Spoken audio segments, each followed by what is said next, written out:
Fala meu amigo, minha amiga advogada, nesse vídeo nós falamos sobre treinamento jurídico, obtendo uma aula do Bruno Nassar, que atua nesta área, CEO da LexNautas. Ele conta pra gente quais são os cursos, os treinamentos, primeiro, mais pedidos e segundo, os mais importantes, aqueles que ajudam a manter a equipe motivada e principalmente eficiente, gerando resultado para o escritório. Tá super legal o conteúdo, tenho certeza que você vai tirar alguns insights aí para aplicar no seu escritório. Se o seu escritório de advocacia pudesse ser o primeiro a publicar decisões, projetos de lei ou jurisprudências, como fazem os grandes portais jurídicos como Migalhas, e até mesmo usar essas informações privilegiadas para oferecer para o seu time comercial, time de relacionamento, que impactam diretamente setores que você atua ou até clientes da sua carteira, isso seria relevante? Eu aposto que a sua resposta seria sim. Te convido a conhecer a primeira ferramenta de research jurídico que te possibilita saber quais são as causas e áreas em ascensão na advocacia e, obviamente, decisões, projetos de lei que estão impactando o mercado. Clique em Saiba Mais e conheça essa ferramenta gratuita. Brunão, deixa eu dar uma pivotada aqui, porque tem um outro assunto que é extremamente importante, que é o de treinamento jurídico, né? Então, o cara foi lá, contratou o escritório, contratou um time top lá, né, pela LexNautas, trouxe os advogados bem legal, que a Lex faz esse processo. E agora, como é que o cara mantém a motivação dele? Como é que ele treina? Né? O que você recomenda geralmente? São intervalos trimestrais? Conta um pouquinho sobre essas falhas que existem no mercado e o que vocês conseguem suprir. Primeira coisa é quando o candidato, o advogado, o estagiário, o acadêmico, ele começa a operar dentro da empresa, do escritório, é muito complicado no modelo tradicional gestores, os profissionais pararem para fazer esse treinamento. Então, normalmente esse treinamento ele é feito da maneira que dá. Eu tenho muitos prazos para atender, vou parar aqui, cara, ó, faz aqui. Isso é um ótimo resumo. Exatamente. Então, belo treinamento. Essa é a primeira questão. Então, muitas vezes o profissional ele começa a operar e ele não tem dimensão do que é esperado dele, expectativa, enfim, né? Porque a gente sabe, como a gente já falou lá no início, quando você tem uma alta rotatividade, né? É uma atividade importante, mas o profissional ele vai ficar focado mais na operação jurídica. Tecnologia vem para ajudar nesse ponto também, né? Vamos lá, se você vai treinar um advogado para fazer petição hoje em determinada matéria, um outro advogado que vai compor a equipe e fazer a mesma matéria, o treinamento é o mesmo. Por que você vai parar duas vezes para dar um treinamento diferente? Porque isso às vezes acontece em momentos diferentes, né? Então você pensar, independente do modelo, em um modelo que é fácil você repetir esse treinamento sem onerar a sua equipe é importante. É importante para a empresa, porque a visão é o seguinte: cara, se esse cara tá bem treinado, ele vai entregar valor antes para o meu escritório ou para minha empresa. 2, eu vou ter menos risco na minha operação, porque se o cara não tá bem treinado, né, ele pode gerar risco. E entre outros fatores, né? Então, é super importante você pensar em modelos em que você consegue acelerar esse treinamento, né? Como você motiva, como você faz, como você mantém o profissional sempre se atualizando. Esse é um baita desafio, né? Digamos assim, o advogado ele precisa entender, e né, boa parte entendem, que ele precisa sempre estar se atualizando. Nem sempre a gente está falando sobre legislação apenas, né? A depender do perfil de cliente que você atende, você está falando sobre procedimentos internos, enfim. Então é preciso ter esse modelo de atualização, mas não necessariamente você tem que criar um modelo que vai onerar toda a tua equipe. Qual escritório vai poder parar uma semana para fazer um workshop ou alguma coisa de treinamento enquanto os prazos estão parados? Não tem como. E tem os treinamentos hoje que são muito demandados lá para vocês percebem que os próprios escritórios trazem, cara, queria treinar, sei lá, os caras para prospectar mais cliente, relacionamento, comunicação. Já tem um volume assim que você fala, puta, muita gente procurando isso aqui. Normalmente técnica jurídica. Técnica jurídica. Normalmente técnica jurídica. Existem... Mas o cara acabou de sair da faculdade. Brincadeira. Boa parte das vagas que a gente divulga hoje dentro da nossa plataforma são vagas que não exigem experiência. 51% das vagas são para dar oportunidade para advogados em início de carreira. Normalmente esse advogado em início de carreira, ele teve contato com a matéria jurídica na faculdade, mas a gente sabe que não é altamente especializado, né? Então, os treinamentos da técnica jurídica, eles vêm mais para dar esse afinamento nessa base de advogados que ainda não têm aquela expertise na matéria, né? Em que é exigido. Existem outros tipos de treinamento, quando a gente fala de escritórios maiores, a gente está falando de treinamentos mais procedimentais. Então, né? Escritórios, às vezes, que têm ferramentas de automação, software de gestão de processos jurídicos, então esse tipo de treinamento é requisitado também. Né? Que animal. Cara, você falou bastante de cultura, desde a contratação, agora também para manter o cara, mas acho que ainda é um conceito um pouco abstrato para alguns advogados, assim. Queria que você desse algumas dicas, assim. Acho que a pessoa que está escutando a gente entendeu o que é importante e que ela tem que focar nisso de alguma forma, né? Mas, tipo assim, eu nunca pensei nisso no meu escritório. Eu tenho aqui 10 nego, aqui 15 nego, e nunca nem foi falada essa palavra aqui dentro. Como que eu começo a pensar nisso e estruturar isso para manter o cara mais dentro, assim? Não, legal. É sensacional porque isso que você pontuou é o Código da Cultura, o nome do livro. Código da Cultura? Eu comecei a ler, um colega meu me emprestou, enfim, é super bacana. E ele fala exatamente sobre isso. A primeira questão é o seguinte que tem que entender. Toda empresa tem uma cultura. A cultura vai dizer como, né, como as pessoas vão interagir entre si, como você vai interagir com os seus clientes. Enfim, Ela sempre tem, mas o advogado não sabe. Ele né? querendo ou não. Às vezes não sabe, mas sempre Mas tem. é fácil descobrir. Você pede para alguém bem desconhecido perguntar como é que é o dia a dia ali e tal. Perfeito. Você sabe Mapeia, entrega para o advogado, tá aqui tua cultura. Eu estava ouvindo esses tempos atrás um podcast, não é jurídico, é da área financeira, e ele fala exatamente isso. Um dos autores desse livro estava comentando, né? Ele fala, como que eu descubro qual é a cultura que existe hoje na minha empresa? Pede para um liderado, isola ele e pergunta para esse liderado qual é a cultura dentro da empresa. Ele vai te falar, porque é o que ele percebe. A cultura não é, de novo, não é o que está no papel. É o que é percebido por todos os stakeholders que estão em volta. Então, a primeira coisa é essa. É você entender qual é a cultura, o que é fomentado dentro do teu escritório. Como que os stakeholders percebem o seu escritório. E aí você vai entender qual é a melhor cultura que você quer adaptar. Existem culturas de resultado, culturas de inovação e várias outras. Né? Cara, me parece muitas vezes que o advogado, o gestor em geral, não só advogado, ele acha que tem uma cultura que ele acredita que seja a cultura da empresa dele, mas muitas vezes é uma imagem que ele criou na cabeça, assim, né? Porque uma coisa é você querer que a cultura seja de transparência, de parceria, das pessoas se ajudarem, e você tentar forçar isso. Outra coisa é você contratar a pessoa que já pensa igual, motivar a pessoa a fazer aquele tipo de atitude. Vocês assistem aquele seriado, The Office, que é um seriado antigo, mas... Não, cara, já assisti. O Michael Scott, lá, que é o gestor da empresa, ele acha que a empresa dele é perfeita, assim, né? Só que, tipo, na cabeça dele só. E daí todo mundo do time, tipo, é uma empresa totalmente destruída e ele é o cara mais preconceituoso, racista do mundo. Só que na cabeça dele, ele tá perfeito. Eu vejo que muito gestor é tipo isso, assim. O cara tá abafando lá.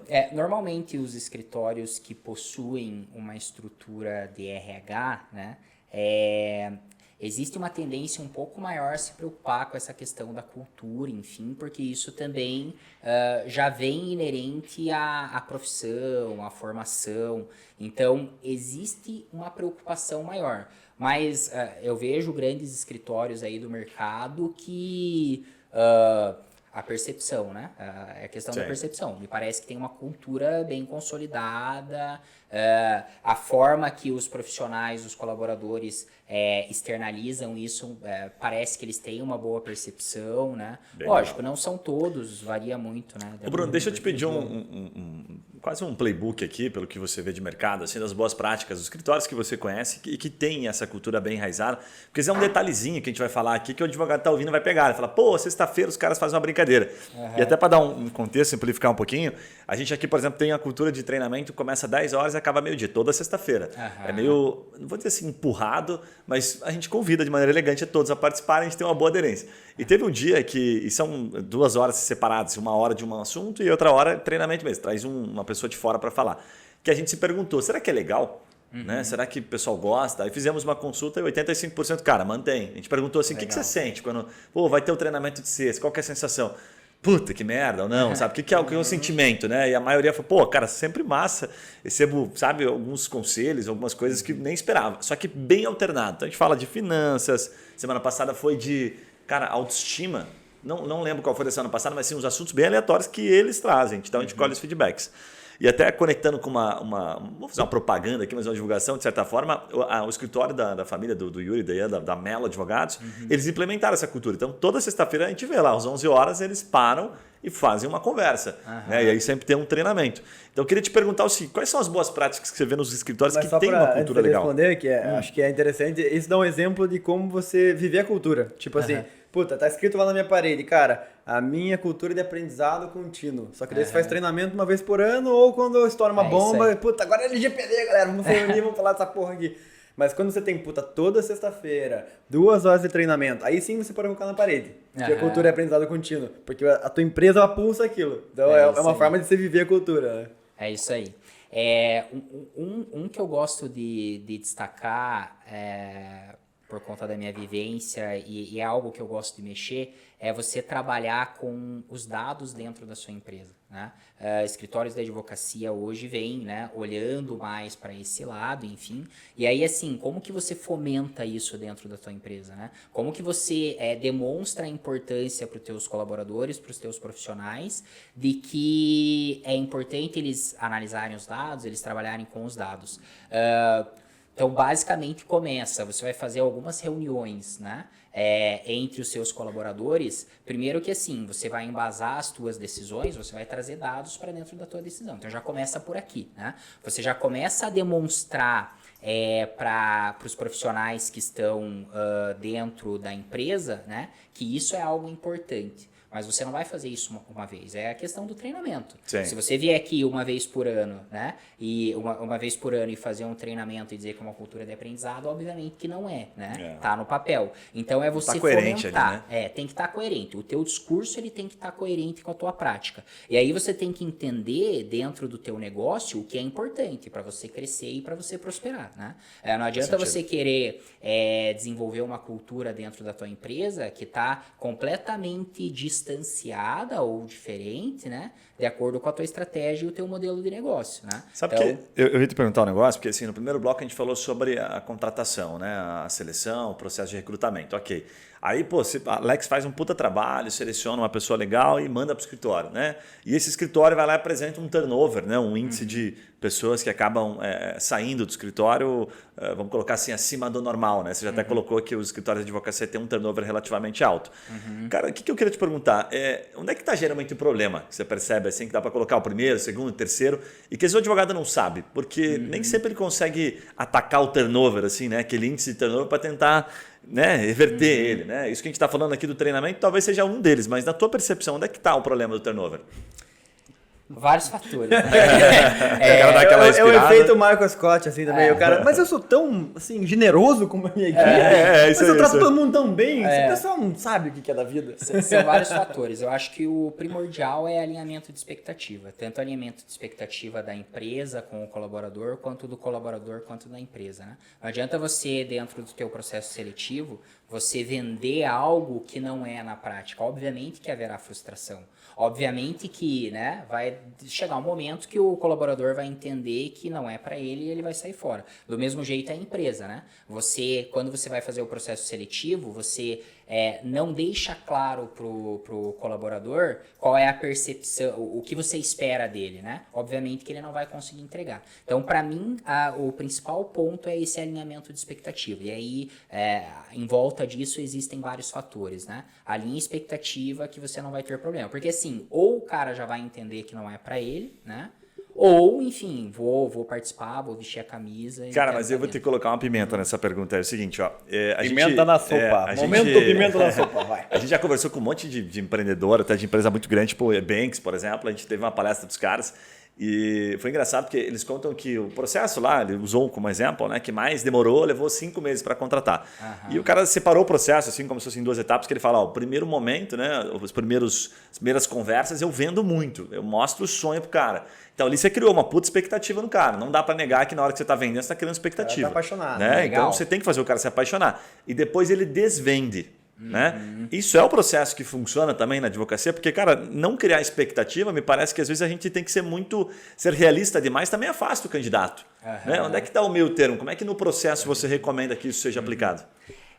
Qualquer negócio você tem pontos positivos e pontos negativos. Essa questão que você comentou, né? Primeiro eu vou vender a minha empresa. Óbvio, você quer atrair, né, a maior parte de candidatos, os talentos para dentro do teu processo seletivo. Então, o primeiro contato que ele vai ter com a empresa, eu vou destacar os principais pontos positivos, eu vou reforçar a minha marca, né? Só que no decorrer do processo seletivo, não que você vai desconstruir, porque assim, de nada adianta você mentir quando você está falando sobre a sua empresa. Você tem que vender, Puta mas merda. aquilo tem que ter um laço. Você quebrou a perna, pessoal. Isso O próprio Ebanks que você comentou, né? Poxa, a estrutura, né, é super bacana, ele é uma baita empresa e a minha cunhada trabalha no Ebanks. Então, eu vejo, ela fala como eles se relacionam internamente. E é fantástico, fantástico. A tua cunhada não é a Adriana Camargo, por acaso, né? Não. Sabe quem é a Adriana Camargo, não? Sim. Ela vai gravar com a gente semana... Tem só 1000 pessoas Não, lá. é por causa da coincidência. É porque na semana seguinte a gente vai ter a Adriana Camargo aqui, que ela comanda o jurídico lá do Ebanks. Sério? Ela vai estar gravando com a gente. Olha que legal. A Adriana é sensacional. Vou vir nesse. Há algum tempo atrás eu participei de algumas comissões...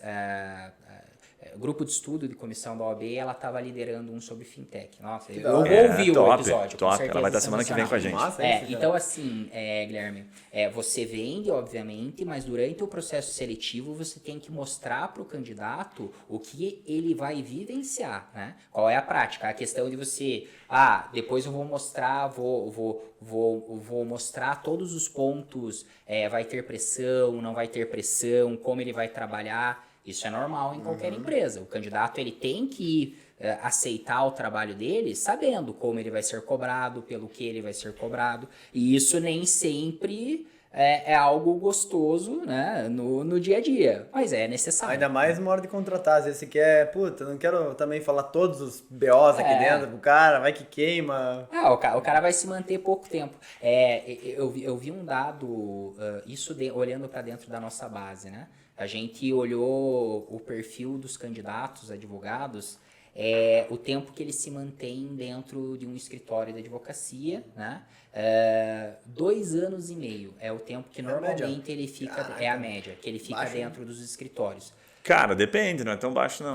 Não é tão baixo, não. Depende. Talvez dentro do universo jurídico, eu não sei os números, né, dos escritórios que realmente Pensa maiores. quanto tempo demora para tracionar Mas, cara, hoje em uma dia, carteira velho, jurídica? é baixo. Não, mas você tem que pegar assim, vamos pegar, dadas as proporções, pegar um cara mais júnior, que quer um negócio mais rápido, fazer acontecer, ele quer crescer mais rápido, plano de carreira jurídico, ele é mais lento, de fato, né, do que as outras empresas. Então, 2 anos e meio não é tão pouco, não, velho. Então, por isso, não é tão pouco o cara conseguir manter, mas é pouco pro cara ver resultado, entendeu? Pro escritório é bom 2 anos e meio, mas pro candidato é pouco. Sim. Precisa ficar mais tempo do que isso, entendeu? Normal, enfim, você vai para um escritório de advocacia para você atingir cargo de liderança, tal, se você entra júnior, são anos, pô. O Kael que veio aqui ficou 10 anos e virou sócio do escritório, super legal, mas assim, comeu 10 anos de luta. Exatamente. Então, realmente, né, o tempo ele é... Cara, mas uma coisa que me parece, assim, que quanto mais sênior a vaga, mais você precisa fazer esse formato que você tá falando, que o André Boaventura do Bank falou pra gente lá. Porque pega assim, lá na Melo Advogado já teve casos de sair caras de grandes bancas para vir trabalhar com a gente. Daí sim, cara, vou tirar um cara do Pinheiro Neto, aqui no nosso caso mais tributário ali, da Martinelli, para vir trabalhar na nossa empresa. Enfim, por que o cara vai sair de lá? Cara, tem que primeiro vender isso. E tem que passar bastante tempo vendendo isso. Tipo, plano de carreira, aqui você tem chance de ser sócio. Cara, daqui tanto tempo a gente vai estar maior que os caras. E depois, sim, você desvender muito também. Porque, cara, não adianta você achar que vai vir aqui, que vai ser mil maravilhas, que você vai ser dono do pedaço, vai ter que ralar, vai ficar 10 anos para começar. Então, me parece que quanto mais sênior e quanto mais você tem que tirar a pessoa de uma ocupação atual, mais você tem que vender a vaga e a empresa, né? Varia muito de acordo com o perfil, na minha avaliação, né? Obviamente, se você vai contratar um profissional sênior, enfim, um cargo mais de liderança, são outros argumentos que você vai utilizar para você convencer ele para vir para a tua empresa, né?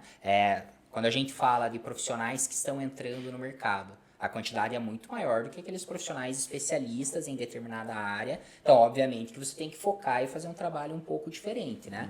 Mas essa preocupação dos novos talentos que estão iniciando também é super importante com relação a perfil, enfim. Eu vou trazer um dado do escritório Vanzin Penteado aqui, né, de Curitiba.